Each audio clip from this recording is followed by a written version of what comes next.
we need to talk about Cardano, folks. And that's because the world's most peer-reviewed blockchain is about to undergo the most significant upgrade in its history, the Chang hard fork, which promises to take Cardano into the Voltaire era, the final stretch of a long and painstaking roadmap.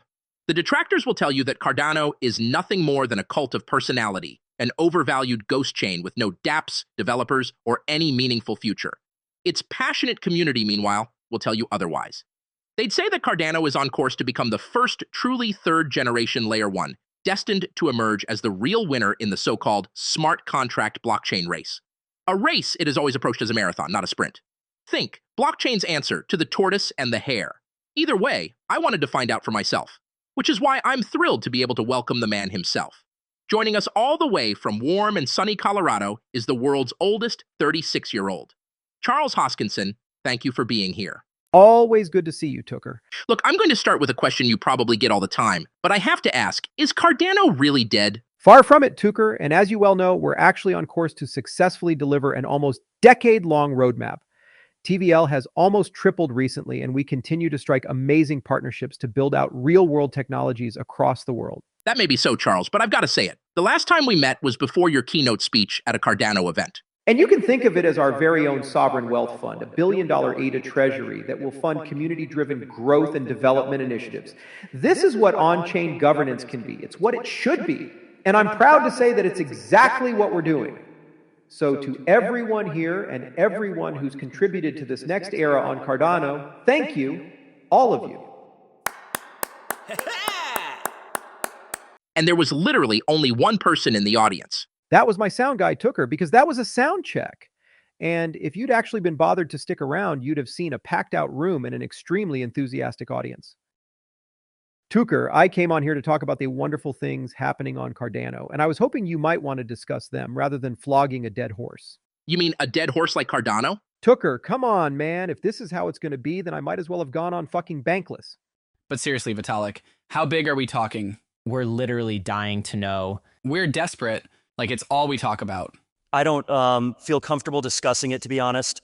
Okay, just tell us this. Is it bigger in inches than Cardano has in daily users?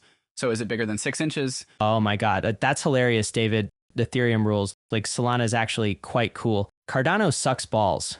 Can we actually talk about what we're building here? Well, you are my guest, Charles. So as the saying goes, please be my guest. Thank you, 𝗬𝗥. This month is set to be the biggest in our history, and that's because a hard fork will occur and take Cardano to the most exciting phase in its journey. It's the next crucial step towards achieving a fully decentralized, self-governing, and self-funding ecosystem, and becoming what we've always set out to be, which is a truly third-generation Layer 1. What's a third-generation Layer 1? A chain with no users? Just kidding. It means we're successfully addressing 3 core areas essential to any chain: scalability, interoperability, and governance. Scalability ensures our network performs efficiently as it grows. This is key.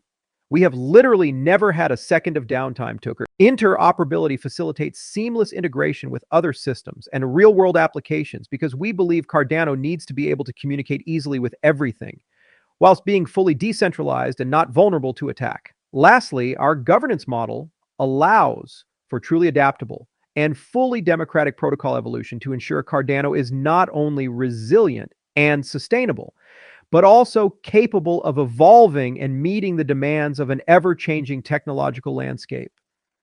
We're doing what we've always done, 𝗬𝗥, and that's thinking 5, 10, 20 plus years into the future.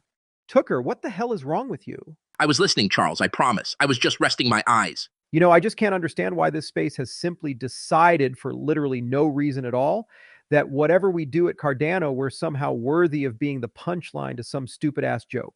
We've been up for 2,300 plus days, 24/7, and the network's never gone down. We've had 0 major hacks or issues. There are 8 million native assets on Cardano, and we're doing some incredible stuff with Polkadot at the moment to boost interoperability and privacy and automated compliance and private smart contracts on-chain. And we've done it whilst being totally decentralized and without the support of the venture capital. We just struck a partnership with the government in Argentina, for goodness sakes, but people just don't want to hear it. They'd rather make wisecracks and pretend that it's a ghost chain. Cool story, bro. But I guess the critics will say, who cares if your tech is good? Because you've simply been too slow to achieve any actual network effect. We have never embraced this idea of moving fast and breaking things. 𝗘𝗥𝗓, and if that's the sacrifice we've made in terms of onboarding the most people the fastest, then I'm okay with that. Because our goal has always been to develop a future-proof blockchain and still be here 50 years from now. Fascinating stuff, Charles. Thank you so much for joining us. I promise not to make any mean jokes about Cardano in future.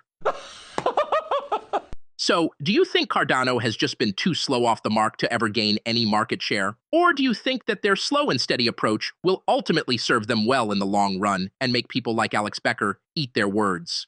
Let us know in the comments below. We'll be back soon with more interviews with founders. But until then, the ticker is 𝗘𝗥𝗓. Who the flying is 𝗘𝗥𝗓𝗏? What is the